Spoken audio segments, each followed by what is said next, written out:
Well, it is a small group, and this was my intent. By focusing on the Hermetic Corpus and Alchemy, I've just gotten tired of talking about psychedelic drugs and always saying the same things over and over again.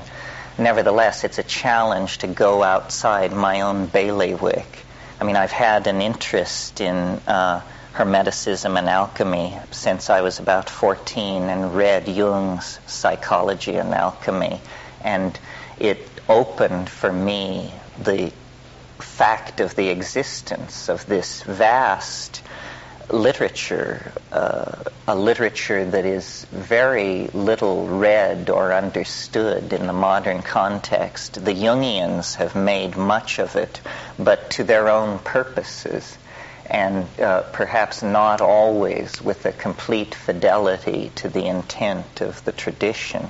We'll talk a lot about the Jungian approach, but there are other approaches, even within the 20th century. I believe, since I don't have the catalog, I'm not absolutely certain, but I believe the catalog urged you to read Giordano, Bruno, and the Hermetic Tradition by Dame Frances Yates. And this is, though Frances Yates' scholarship is very controversial, I think to get an overview of the landscape, her book is probably the best single book between covers. It's not pleasing to some factions, and we can talk about that. I mean, we will probably discover within the group all the strains of alchemical illusion and delusion that have always driven this particular intellectual engine. But I thought to get one book that sort of covered the territory, that was a good one to start with. Well, then I found out it's very hard to get this book. I didn't realize that because it's been sitting on my shelf for years. Richard Byrd found a reprint at the Bodhi Tree that I wasn't aware of this particular edition.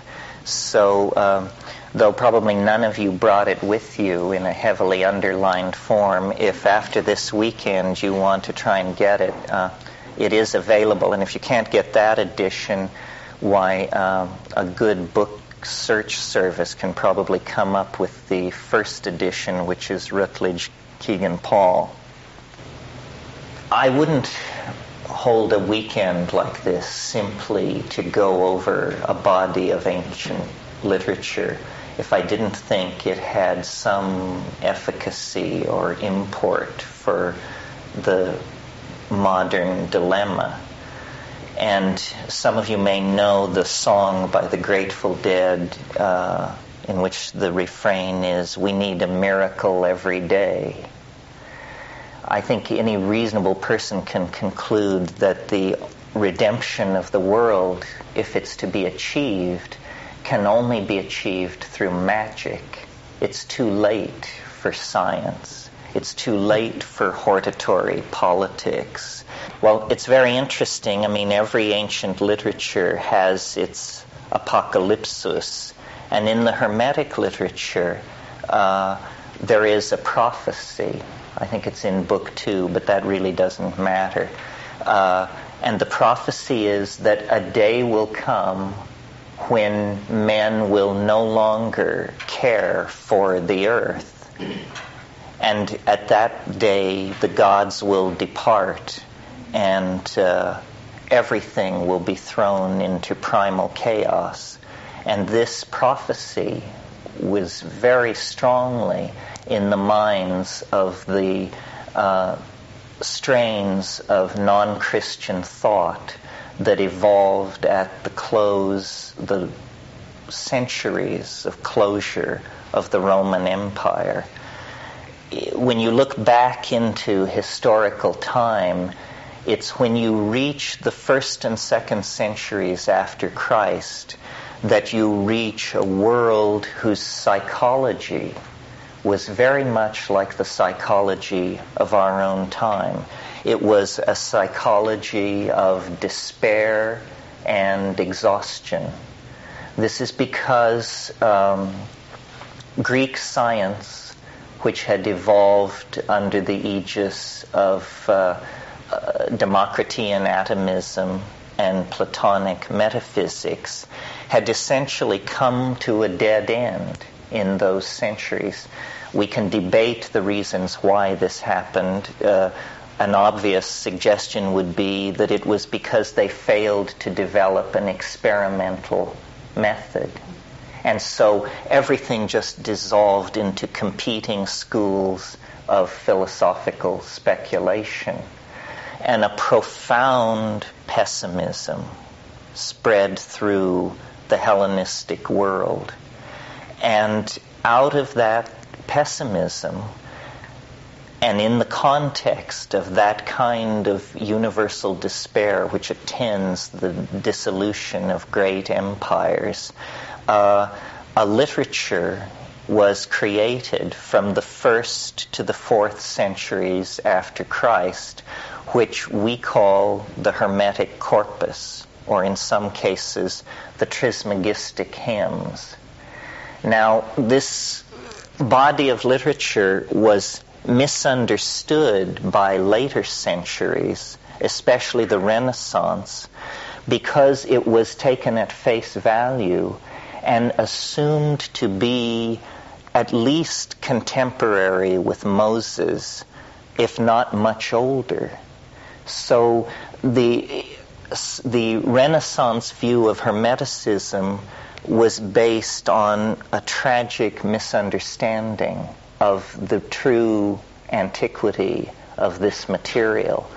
And there are people, hopefully none in this room, who still would have us believe that this literature antedates the Mosaic law, that it is as old as dynastic Egypt. But this is an indefensible position from my point of view. In the early 16th century, a father and son, Isaac and Marik Casaubon, showed through the new science of philology that this material was in fact late Hellenistic. Now, I've always said that I am not a classicist in the Baconian sense, in the sense that there is a certain strain of thought that always wants to believe that the oldest stuff is the best stuff. This is not the case to my mind. To my mind, what is amazing is how recent everything is. So I have no sympathy with the fans of Lost Atlantis or any of that kind of malarkey, because to me what is amazing is how it all is less than 10,000 years old. Anything older than 10,000 years puts us into the realm of an aceramic society relying on chipped flint for its primary technology. What the Hermetic Corpus is the most poetic and cleanly expressed outpouring of ancient knowledge that we possess, but it was reworked in the hands of these late Hellenistic peoples, and it is essentially a religion of the redemption of the earth through magic. It has great debt to a tradition called Sabian, which means to me Manichaeanism. And Mandaeanism. And Mandaeanism was a kind of proto-Hellenistic gnosis that laid great stress on the power of life, zoa, bios. And in that sense, it has a tremendously contemporary ring to it. We also are living in the twilight of a great empire. And I don't particularly mean the American empire. I mean the empire of European thinking created in the wake of the Protestant Reformation and the rise of modern industrialism. The empire, in short, of science. Science has exhausted itself and become mere techne. It's still able to perform its magical tricks, but it has no claim on a metaphysic with any meaning, because the program of rational understanding that was pursued by science has pushed so deeply into the phenomenon of nature that the internal contradictions of the method are now exposed for all to see. And in discussing alchemy especially, we will meet with the concept of the coincidentia oppositorum, the union of opposites. This is an idea that is completely alien to science. It's the idea that nothing can be understood unless it is simultaneously viewed as both being what it is and what it is not. And in alchemical symbolism, we will meet again and again symbolic expression of the coincidentia oppositorum. It may be in the form of a hermaphrodite. It may be in the form of the union of Sol and Luna. It may be in the form of the union of Mercury with lead or with sulfur. In other words, alchemical thinking is thinking that is always antithetical, always holds the possibility of, by a mere shift of perspective, its opposite premise will gain power and come into focus. I think it was John, when we went around the circle, mentioned his interest in shamanism. There's a wonderful book called The Forge and the Crucible by Mircea Eliade, in which he shows that the shaman is the brother of the smith. The smith is the metallurgist, the worker in metals. And this is where alchemy has its roots.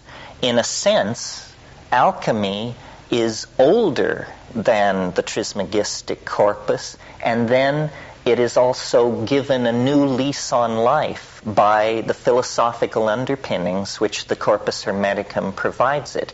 Alchemy, the word alchemy, can be traced back to mean Egypt or a blackening.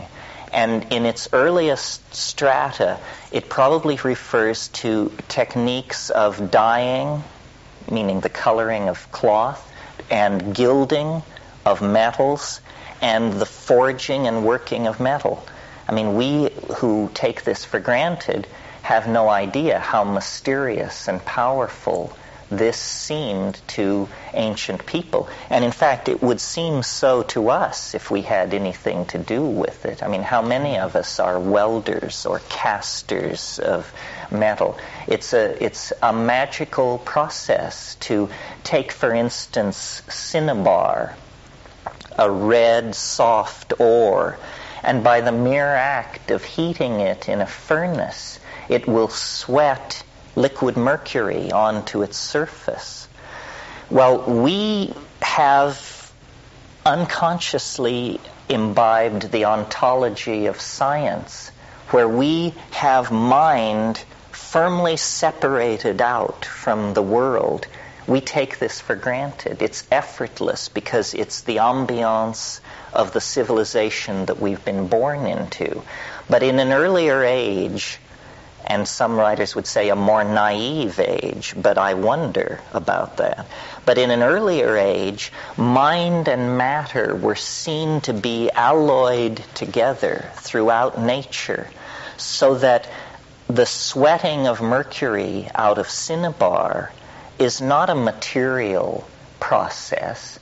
It's a process in which the mind and the observations of the metal worker maintain an important role.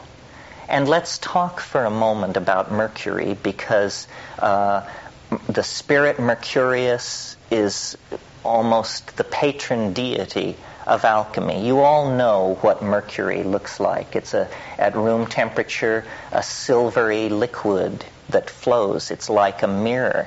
For the alchemists, and this is just a very short exercise in alchemical thinking, for the alchemists, Mercury was mind itself, in a sense. And by tracing through the steps by which they reached that conclusion, you can have a taste of what alchemical thinking was about. Mercury takes the form of its container. If I pour mercury into a cup, it takes the shape of the cup. If I pour it into a test tube, it takes the shape of a test tube. This taking the shape of its container is a quality of mind. And yet here it is present in a flowing silvery metal. The other thing is, Mercury is a reflecting surface. You never see Mercury.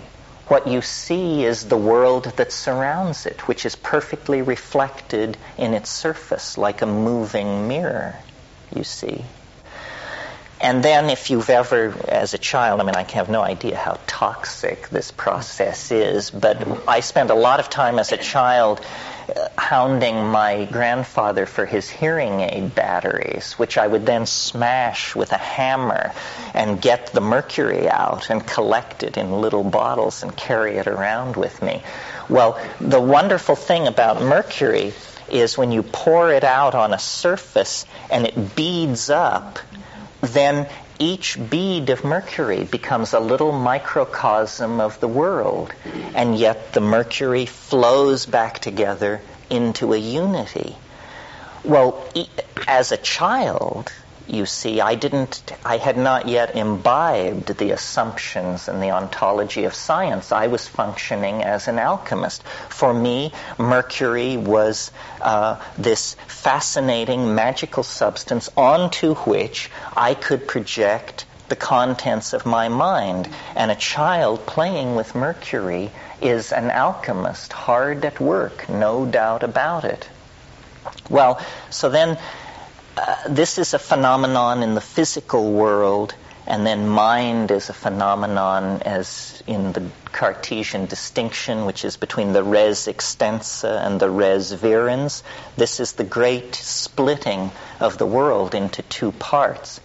I remember Al Huang once said to me, we were talking about the yin-yang symbol, and he said, the interesting thing is not the yin or the yang. The interesting thing is the S-shaped surface which runs between them. And that S-shaped surface is a river of alchemical mercury. Now, where the alchemists saw this river of alchemical mercury is in the boundary between waking and sleeping. There is a place, not quite sleeping, not quite waking, and there flows this river of alchemical mercury, where you can project the contents of the unconscious and you can read it back to yourself. This kind of thinking is confounding to scientific thought, where the effort is always to fix everything into a given identity and a given set of behaviors. Now, the other Hermetic perception that is well illustrated by just thinking for a moment about Mercury is the notion, and this is central to all Hermetic thinking, of the microcosm and the macrocosm. That somehow the great world, the whole of the cosmos, is reflected in the mystery of man, meaning men and women. It's reflected in the mystery of the human mind-body interface. So for an alchemist, it makes perfect sense to extrapolate from these internal, what we call internal psychological processes, to external processes in the world. That distinction doesn't exist for the alchemist. And I tell you, the longer I live, the more convinced I am that this is just absolutely the truth. The myth of our society is the existential myth, that we are cast into matter, that we are lost in a universe that has no meaning for us, that we must make our meaning. This is what Sartre and Kierkegaard, all those people are saying, that we must make our meaning.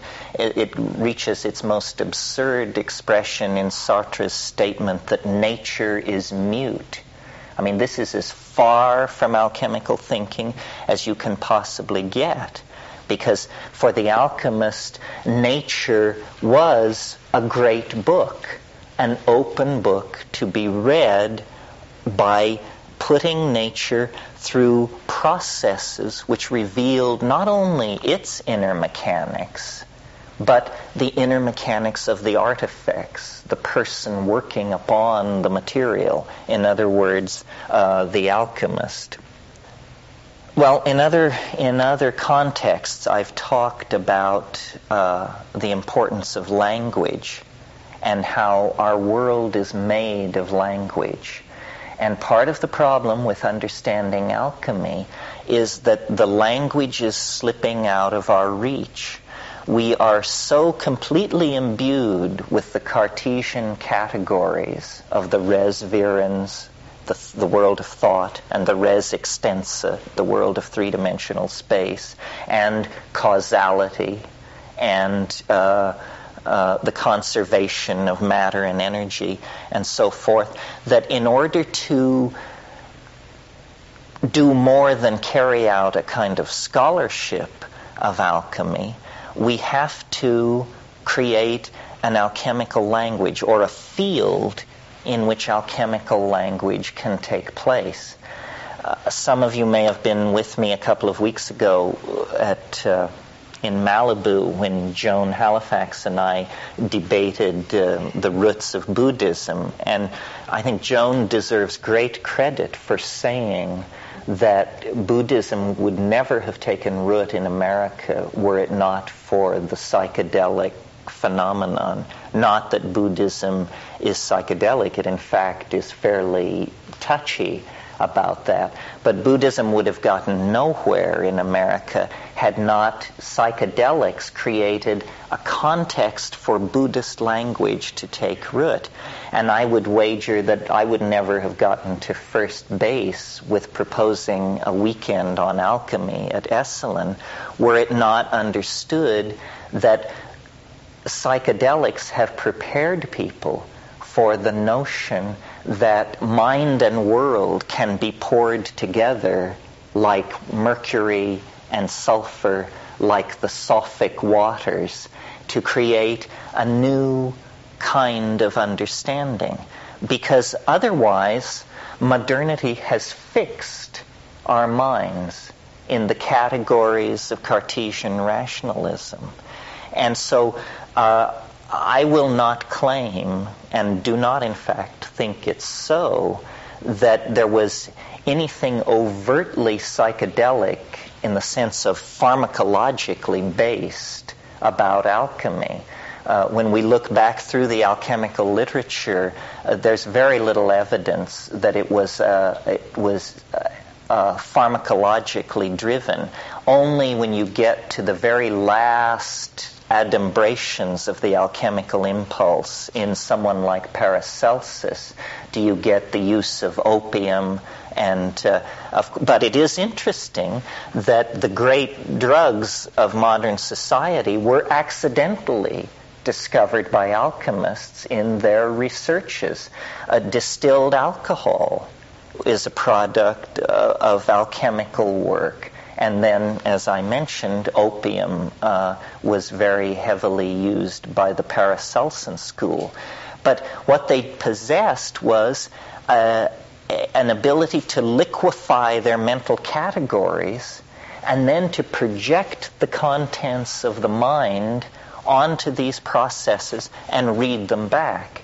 Now, this is what made alchemy so fascinating to the Jungian school, because the Jungians were discovering the unconscious, and they realized before Jung's involvement with alchemy, the best material for psychotherapy to work upon was dreams, but dream and mythology, and these were the two poles of the data field that the discovery of the unconscious was working on. Well, then Jung had the prescience to realize that alchemy, which to that point, as the gentleman over here said, had been dismissed as a naive effort to turn base metals into gold.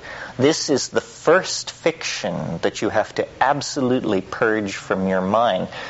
The only alchemists that ever tried to turn base metals into gold were charlatans, the so-called puffers, because they were called that not only for their exaggerated speech, but for their use of bellows to drive their fires.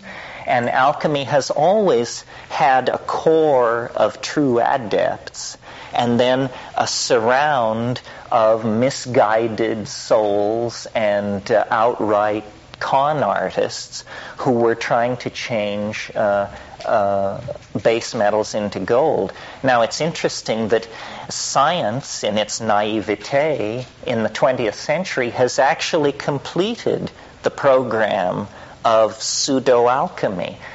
You can, if you have a sufficiently powerful nuclear reactor, change lead into gold. I mean, the cost is staggering. It has no economic importance whatsoever, but it can be done by bombarding gold with a sufficient amount of heavy particles, lead. You can change it into gold. But this is not what the original intent was. In fact, when we look at the history of 20th century science, we will see that in a way it's a misunderstanding of what the alchemical goals were to be, and one by one it has done these things that were stated goals of the alchemists, except that the alchemists always spoke in similes and in a secret control language that was symbolic. Okay, now another point that was brought up was, in going around the circle, was the externalization of the soul. And what we're trying to do is, in this weekend, is study and talk about the idea of redeeming the world through magic. And how is this to be done? Well, the Philosopher's Stone is a complex of ideas that no matter how you divide it, no matter how you slice it, it's very difficult to hold the pith essence of this concept. But what it really comes down to is the idea that spirit is somehow resident in matter in a very diffuse form, and that the goal of Hermetic thinking and later alchemy is the concentration and redemption of this spirit, a focusing of it, a bringing of it together. This is an idea that was common in the Hellenistic world, not only to Hermetic thinking, but also to Gnosticism. Gnosticism is the idea that somehow the pure, holy, real light of being was scattered through a universe of darkness and of saturnine power, and that the goal is, by a process which we can call yogic or alchemical or meditative or moral/ethical, the light must be gathered and concentrated in the body and then somehow released and redeemed. And all esoteric traditions, East and West, talk about the creation of this body of light. And we will not in this weekend talk very much about alchemy, non-Western alchemy, Taoist alchemy, and Vedic alchemy. But in those systems too, the notion is about the creation of this vehicle of light. This is one metaphor for the externalization of the soul. The philosopher's stone is another. And I will challenge you to try to imagine what the achievement of the philosopher's stone would be like, because it's in trying to think that way that you begin to dissolve the categories of the Cartesian trap. And so imagine for a moment an object, a material, which can literally do anything. It can move across categorical boundaries with no difficulty whatsoever. So what do I mean? I mean that if you possessed the philosopher's stone and you were hungry, you could eat it. If you needed to go somewhere, you could spread it out and sit on it, and it would take you there. If you needed a piece of information, it would become the equivalent of a computer screen, and it would tell you things. If you needed a companion, it would talk to you. In other words, if you needed to take a shower, you would hold it over your head and water would pour out of it. Now you see, this is an impossibility. That's right. It's a coincidentia oppositorum. It is something which behaves like imagination and matter without ever doing damage to the ontological status of one or the other. Now this sounds like, pure pathology in a context of modern thinking, because we expect things to stay still and be what they are and undergo the growth and degradation that is inimical to them. But no, the redemption of spirit and matter means the exteriorization of the human soul and the interiorization of the human body, so that it is an image freely commanded in the imagination. Imagination. I think this is the first time I've used this word this evening. The imagination is central to the alchemical opus, because it is literally a process which goes on in the realm of the imagination, taken to be a physical dimension.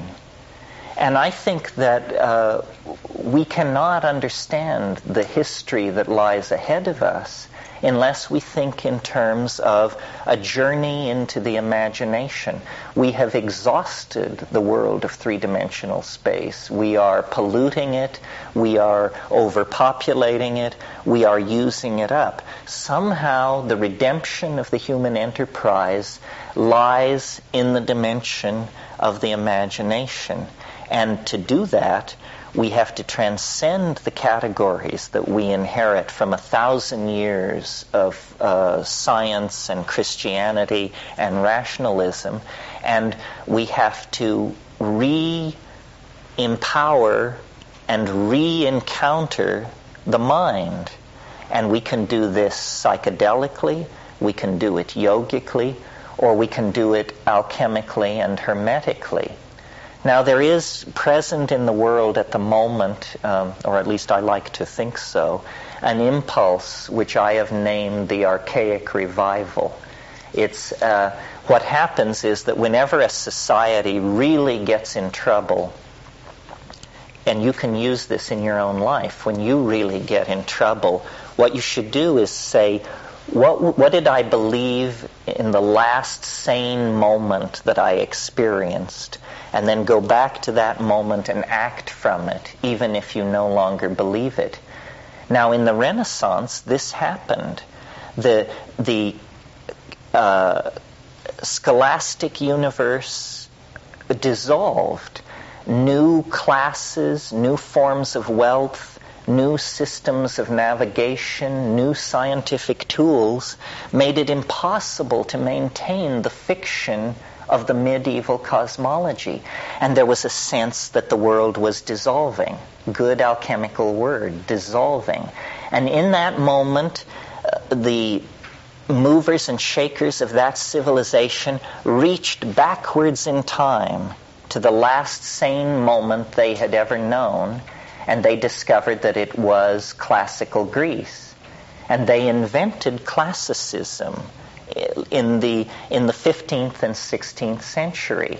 The texts which had lain in monasteries in Syria and Asia Minor, forgotten and untranslated for centuries, were brought to the Florentine Council by people like Gemistus Pletho and others, and translated, and classicism was born. Its laws, its philosophy, its aesthetics, and we are the inheritors of that tradition. But it is now once again exhausted, and our cultural crisis is much greater. It is global, it is total, it involves every man, woman, and child on this planet. Every bug, bird, and tree is caught up in the cultural crisis that we have engendered. Our ideas are exhausted, the ideas that we inherit out of Christianity and its half-brother science, or its bastard child science. So what I'm suggesting is that an archaic revival needs to take place, and it seems to be well in hand in the form of the revival of goddess worship and shamanism and partnership. But notice that these things are old, 10,000 years or more old. But there was an unbroken thread that, however thinly drawn, persists right up to the present. So the idea of this weekend is to show the way back to the high magic of the late Paleolithic, to show that there were intellectual traditions, there were minority points of view that kept the faith, that never allowed it to die. And to my mind, this alchemical, hermetic, Gnostic, Egyptian, Chaldean thread is the thread. And if we unravel it with sufficient care and attention, then we can build a bridge from the otherwise nearly incomprehensible high magic of the late Paleolithic. We can get it as near to ourselves as John Dee, who died in 1604. We can discover that it's no further away from us than the beginning of the 30 Years' War. And, for my money, after that, it gets pretty mucked up. I mean, after Eliphas Levi, who's already waffling, I'm not very interested in the occultism of the 17th, 18th, and 19th century. But it's not necessary, because scholarship gives us the Chaldean oracles, the Trismegistic hymns, the library at Nag Hammadi, and so forth and so on. So my impulse is to, in the most austere sense, repopularize, reintroduce this kind of thinking so that people can live it out. And then, step by step, we can evolve our language and evolve our understanding to make our way back to the garden, back to Eden. It's occurred to me recently, it's said that Christ opened the doors to paradise. Yes, but he closed the doors to Eden. And paradise is a very airy place where everybody sits around on clouds strumming their lyres. I think what we want to do is make our way back to the alchemical garden. That's where our roots are. That's where meaning is. Meaning lies in the confrontation of contradiction. the coincidentia oppositorum.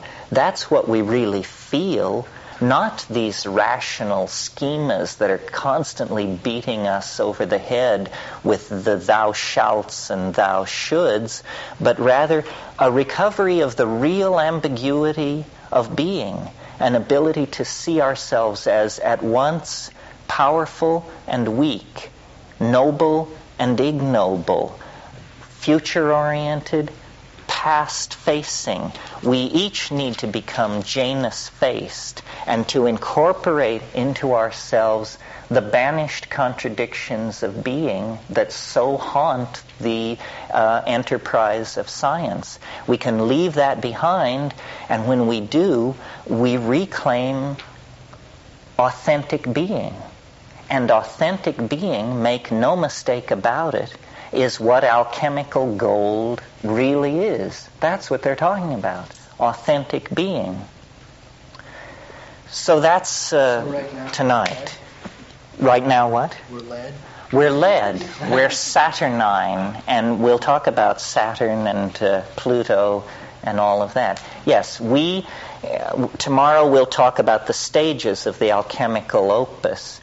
And though the stages are many and multifarious, it all begins in what is called the nigredo, the blackening, the depths of the leaden, saturnine, chaotic, fixed place. And that's where we have been left by science and modernity and so forth and so on. And that's where the alchemist loves to begin. That's where he or she stokes the furnace and begins the dissolutio et coagulatio that leads to the appearance of the stone.